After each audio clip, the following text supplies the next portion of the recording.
ಉದ್ಯೋಗ ಮೇಳಕ್ಕೆ ಬಂದಿರುವಂತಹ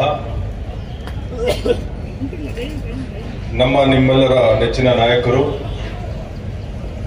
ಕೋಲಾರದ ಶಾಸಕರಾಗಿರುವಂತಹ ಕುತ್ತೂರು ಮಂಜಣ್ಣ ಅವರೇ,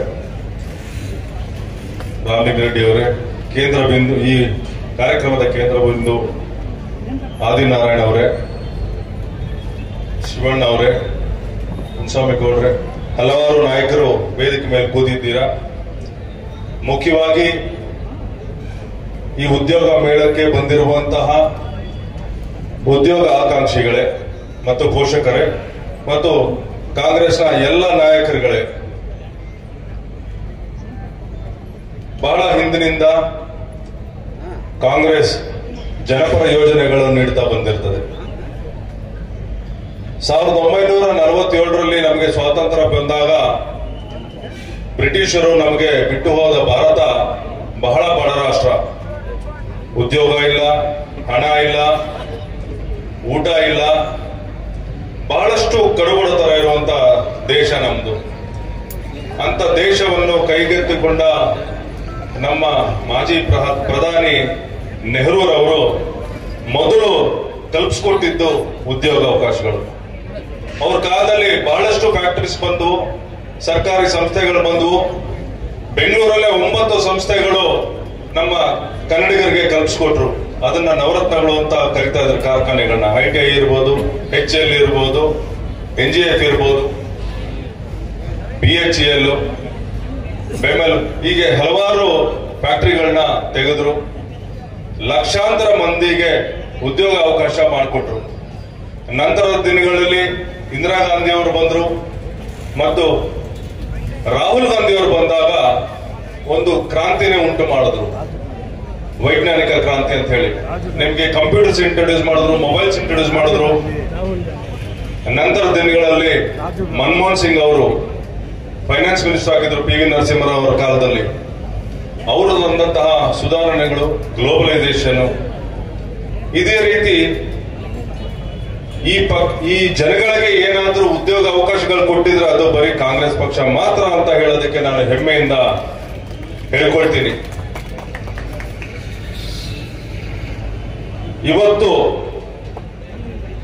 ಏನು ಸಾಫ್ಟ್ವೇರ್ ಕ್ರಾಂತಿ ಆಗಿದೆ, ಇದಕ್ಕೆ ಅಡಿಪಾಯ ಹಾಕಿದವರು ಆಗ 99ರಲ್ಲಿ SM ಕೃಷ್ಣ ಅವರು ಕಾಂಗ್ರೆಸ್ ಸರ್ಕಾರದ ಚೀಫ್ ಮಿನಿಸ್ಟರ್ ಆದರು.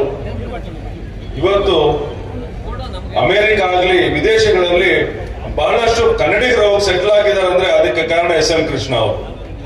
ಕಾಂಗ್ರೆಸ್ ಸರ್ಕಾರದ ಬದ್ಧತೆ ಹಂಗಿತ್ತು.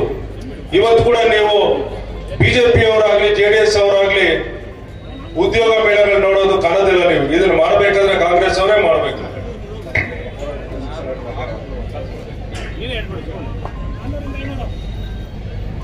ನಾನೂರಿಂದ ಈಗ ಕೂಡ ಈ ಕೋಲಾರ ಜಿಲ್ಲೆಯಲ್ಲಿ ಪ್ರಥಮ ಬಾರಿಗೆ ಉದ್ಯೋಗ ಮೇಳ ಮಾಡಬೇಕು ಅಂತ ಮನ್ಸು ಮಾಡಿದ್ದು ನಮ್ಮ ಆದಿನಾರಾಯಣ ಅವರು ಕುತ್ತೂರು ಮಂಜಣ್ಣ ಅವರು.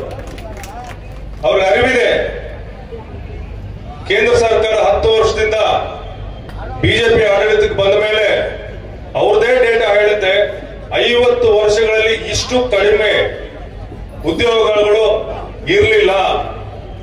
ಹಾಹಾಕಾರ ಇದೆ, ಜನ ಓದ್ತಾ ಇದ್ದಾರೆ, ಮಕ್ಕಳು ಓದ್ತಾ ಇದ್ದಾರೆ, ಆದ್ರೆ ಉದ್ಯೋಗಗಳು ಸಿಗ್ತಾ ಇಲ್ಲ ಅಂತ ಅದೇ ಡೇಟಾ, ಕೇಂದ್ರ ಸರ್ಕಾರ ಡೇಟಾನೇ ಹೇಳ್ತಾ ಇದೆ. ಅದನ್ನ ನಿವಾರಿಸೋದಕ್ಕೆ ಕಾಂಗ್ರೆಸ್ ಸರ್ಕಾರ ಎಲ್ಲೆಲ್ಲಿ ನಮ್ಮ ಕಾಂಗ್ರೆಸ್ ಸರ್ಕಾರ ಇದೆಯೋ ಆದಷ್ಟು ಪ್ರಯತ್ನಗಳನ್ನ ಮಾಡ್ತಾ ಇದ್ದೀವಿ. ನಾನು ಆದಿನಾರಾಯಣ ಅವರಿಗೆ ಕೃತಜ್ಞತೆ ಹೇಳ್ತೀನಿ. ಇಂಥ ಹೆಚ್ಚು ಹೆಚ್ಚು ಜನಪರ ಕಾರ್ಯಕ್ರಮಗಳು ಮಾಡಬೇಕು, ಹೆಚ್ಚು ಜನಕ್ಕೆ ಸಹಾಯ ಆಗಬೇಕು. ನಿಮ್ಮಿಂದ ಒಂದಷ್ಟು ಜನ ಉದ್ಯೋಗ ಪಡ್ಕೊಂಡು ನಾಳೆ ದಿನ ನಿಮ್ ಹೆಸರು ಹೇಳ್ಕೊಂಡು ಅವ್ರ ಮನೆಯಲ್ಲಿ ನೀವು ಫೋಟೋ ಇಟ್ಕೋಬೇಕು ಅಂತ ಕೆಲಸನೂ ಆಗಬೇಕಾಗಿದೆ. ಇಲ್ಲಿ ಉದ್ಯೋಗಾಕ್ಷಿಗಳಲ್ಲಿ ನಾನು ರಿಕ್ವೆಸ್ಟ್ ಮಾಡ್ಕೊಳ್ಳೋದೇನಂದ್ರೆ, ನಿಮ್ಗೆ ಯಾವ ಕೆಲಸ ಸಿಗುತ್ತೋ ದಯವಿಟ್ಟು ತಗೊಳ್ಳಿ. ಇದು ಪ್ರಥಮ ಹೆಜ್ಜೆ. ನಿಮ್ ಟ್ಯಾಲೆಂಟ್ ನೋಡಿ ಉದ್ಯೋಗ ಕೊಡ್ತಾರೆ. ನೀವು ಸಂಬಳ ಕಡಿಮೆ ಆಯ್ತು ಅಥವಾ ಸಾಕಾಗ್ತಾ ಇಲ್ಲ ಅಂತ ಮಾತ್ರ ಉದ್ಯೋಗ ನಿರಾಕರಣೆ ಮಾಡಬೇಡಿ. ಯಾಕಂದ್ರೆ ಬಹಳಷ್ಟು ಕಷ್ಟ ಇದೆ. ಬಹಳಷ್ಟು ಕಷ್ಟಪಟ್ಟು ಸುಮಾರು 30ಕ್ಕಿಂತ ಹೆಚ್ಚು ಕಂಪನಿಗಳನ್ನ ಸೇರಿಸಿದೀವಿ. 80 ಇಲ್ಲಿ ಸೇರಿಸಿದೀವಿ. ಪ್ರತಿಯೊಬ್ಬರಿಗೂ ಉದ್ಯೋಗಾವಕಾಶ ಇದೆ. ತಾವು ಉದ್ಯೋಗ ತಗೊಂಡು ಆ ನಂತರದಲ್ಲಿ ನಿಮ್ಮ ಪ್ರತಿಭೆ ತೋರಿಸ್ಕೊಂಡು ಒಂದೊಂದೇ ಮೆಟ್ಲು ಏರ್ಕೊಂಡು ಹೋಗ್ಬೇಕು. ಅದಕ್ಕೆ ಬಂದಿರೋ ಉದ್ಯೋಗ ತಿರಸ್ಕಾರ ಮಾಡಬೇಡಿ. ಇದು ನಿಮ್ಗೆ ಸುವರ್ಣಾವಕಾಶ. ನಿಮ್ಗೆ ಗೊತ್ತಿದೆ ಉದ್ಯೋಗಗಳಿಗೆ ಎಷ್ಟು ಬರ ಇದೆ ಅಂದ್ಬಿಟ್ಟು ಈ ದೇಶದಲ್ಲಿ.